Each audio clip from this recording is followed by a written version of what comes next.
There is a common, exhausting strategy people use when trying to fit in: the chameleon trap.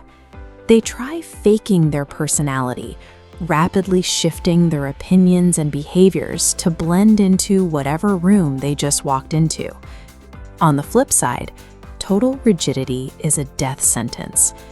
There is a folktale of a tortoise who needed to move to a new lake. 2 geese agreed to fly him there if he held on to a stick with his mouth. But as they flew over a village, people laughed.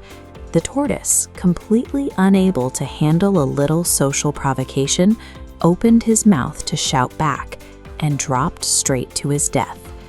Social intelligence relies on a precise internal dial.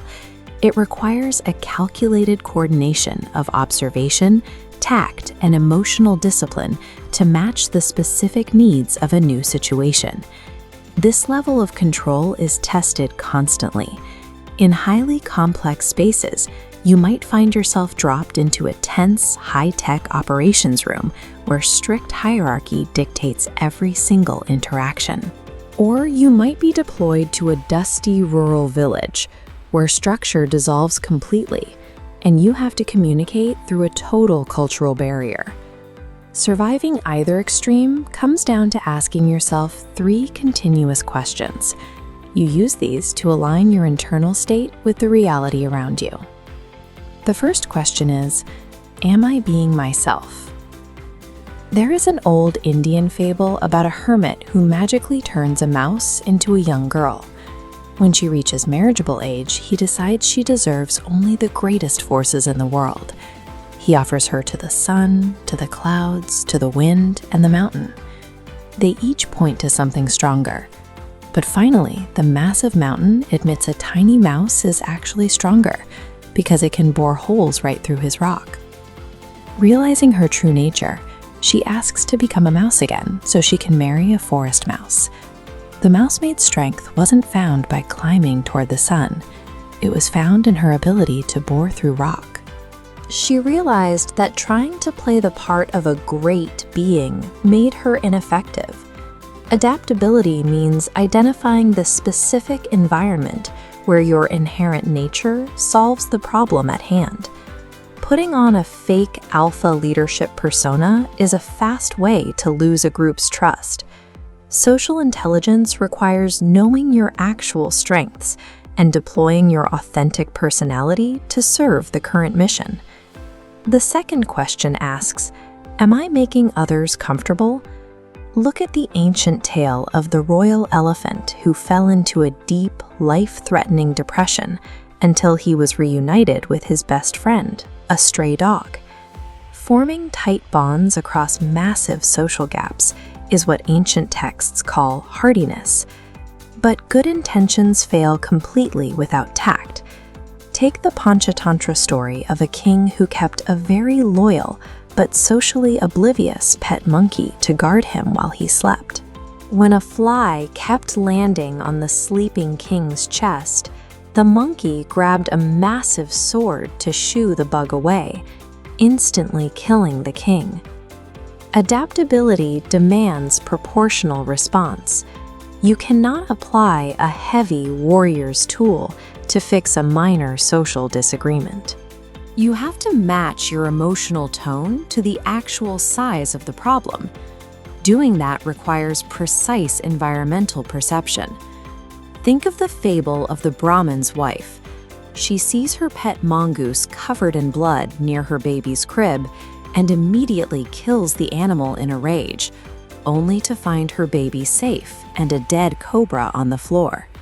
She reacted to a signal, the blood, without seeking the context. To prevent your internal stress from blinding you to reality, you have to force a gap. See the social signal, pause for 5 seconds to look for the snake, and only then take action.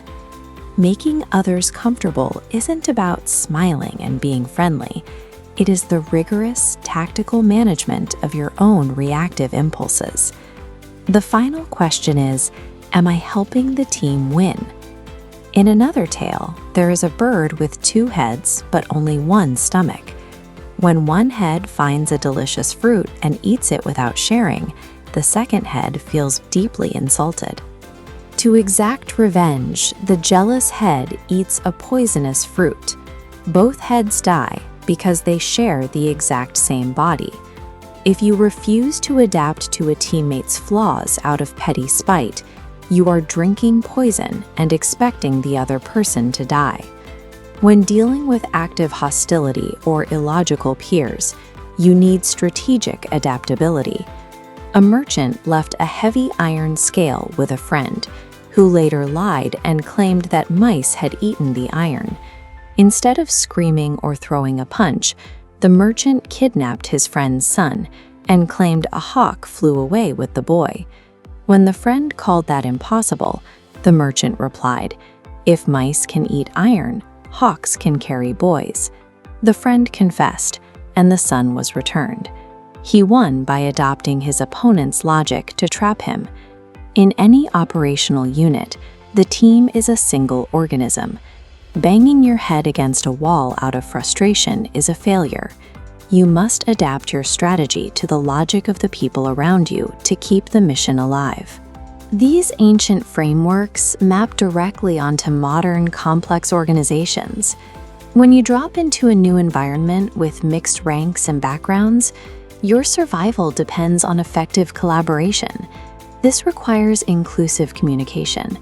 When you walk into an unfamiliar room, you have to actively shift your mindset from wondering what you can get out of the situation to observing what unique strength you can give to the group. Don't just try to network upward toward the people who hold influence. You have to build hearty connections across to your peers and bend down to support your subordinates. And when you are in the middle of a group task, you need the ego control to step back. The ultimate display of social adaptability isn't leading every charge. It's being an active, enthusiastic follower when someone else brings a better idea to the table. Staying authentic to your nature and regulating your ego for the team's benefit changes your role in a room. You move beyond simple survival, becoming the anchor that keeps a group functional in high-pressure settings.